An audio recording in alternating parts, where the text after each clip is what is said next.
So, Manuel, do you mind giving us a little bit of background just to start about how you kind of got into things?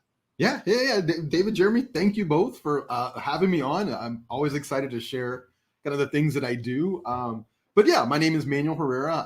I am a former educator, so I was in education right at 20 years.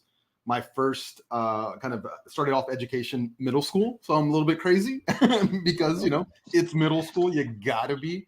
But yeah, I taught in eighth grade. I taught math, and then I also taught special education. And then I coached track and cross country, and I did that for about 8 years, and I loved it, man. It's education was always something that was kind of strange for me as a kid. Just I just wasn't into it, so it's kind of a little ironic that I became a teacher. But yeah, I did that my first 7 or 8 years, and then I landed an ed tech role in my district, and I was like, wow, I want to be here. I don't know what this is. So this was probably 2009, 2010. So we were iPads hadn't even come out yet. We were still interactive whiteboards were kind of the jam for everybody, and that's where I started. And I've kind of been in that world ever since. So I was an ed tech coach, became an ed tech coordinator, eventually became a curriculum coordinator, and a coordinator of student services. So I've done a little bit of all of that those last 12 years. And then about 3 years ago, I stepped away. I left education, and I went to work for Adobe for a little while, and kind of have the past couple of years have kind of just been outside of education, kind of looking in, but still definitely tied in. And it was kind of through that journey that I started to draw with kids and sketchnote.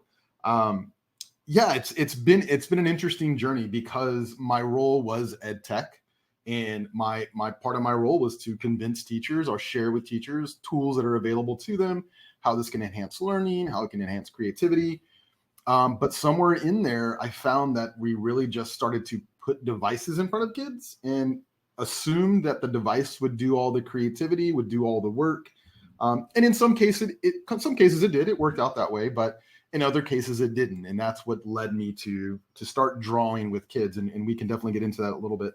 But yeah, that's a little bit of my background. I do a lot of consulting work now. So when I left education, I started consulting a little more. I started speaking. I started to, I'd kind of been speaking probably for the past 10 years, but started doing more of that in consulting and working with schools and districts around visual thinking and drawing and sketchnoting. And it's been great. I've had a lot of fun. It's nice to do something you love and you're super passionate about. And even within there, illustration came out. So we can definitely talk about that because I'm also an illustrator. I've illustrated, just finished my second children's book. My third children's book. I finished my second one in the spring, finished my third one this summer, and I'm really excited for that to come out here in the fall. So yeah, I'm happy to share about all of that too as well. Awesome. Well, I've been a track coach for 24 years. Nice.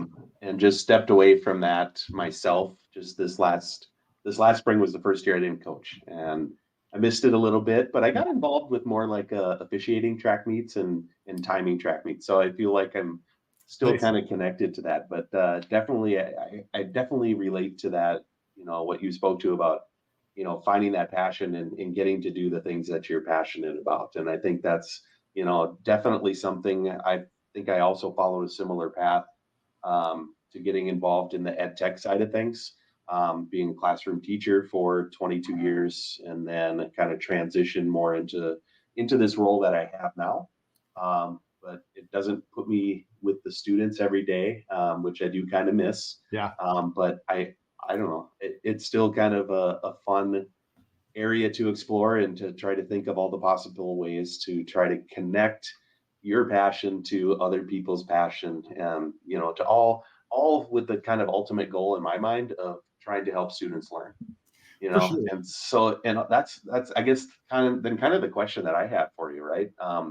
Leads into that, like if we're talking about trying to find ways to get to our students, to help them remember things, to help them connect new material to old material, right?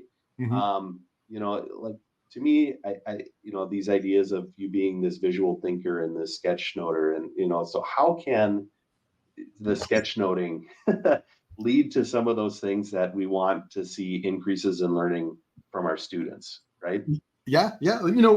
it really started when I was a kid. Like when I was a kid, I was the kid who doodled. I was the kid who drew in the margins back when we had book covers. You guys were like, I don't know if you come from that generation, but yeah, book covers, having to do that. And I would just do it oftentimes just to focus, just to pay attention. I would, draw in the corners. I drew the S or whatever, and, would scribble, but it was just to focus. And I really didn't know what it was. You're a kid, you're just doing what you like. But I would get in trouble. I'd get in you're drawing, you should be paying attention. So there were oftentimes throughout my, K-12 experience, I would have to kind of put the crayons back in the box when I got caught. But then even into college, I would do that. College became more of kind of a sketch note type thing where I'm using kind of visuals and lettering and arrows and boxes to just draw what professors were saying, what I was reading, just to help me understand. And again, I didn't know that wasn't, I didn't really know what it was. I just knew that I needed to do it. But, my friends would make fun of me. Like, what are you doing? Like, I wouldn't say make fun of me, but, they would, just ask, like, I don't understand this. Why do you do this? This seems so much harder than just listening. I'm like, I just need it, And so I did that for a long time and eventually just stopped because, I'm done with college. I'm moving on in life and, having a career. And then I started teaching again or I started teaching. And when I started teaching, especially when I taught 8th grade special ed, I would have kids who I would often have to reteach things to. So I started off teaching in Texas. So I'm originally from Texas. Oh, I didn't mention that. I'm originally from Texas. I live in St. Louis, Missouri now. Sorry, we totally skipped over that. But yeah, I live in St. Louis. But in Texas, when I was teaching, I taught inclusion. So I was pushing into classrooms with different groups of kids. And my kids, often we would have to pull out and then reteach and kind of go over concepts. And what I started to do, because it was something I did to learn, is I would draw. I would draw with kids, and they kind of just watched and would draw with me. But again, I would get in trouble. I would get in trouble with teachers, and they would say, that is not note taking. We are a Cornell note district. We need to take Cornell notes. They need to follow this formula. And so I did it secretly. Like I would just, and I'll tell a story later, but I would just do that. And it wasn't until probably when I got into the ed tech role that I really started to bring that back out again. So technology.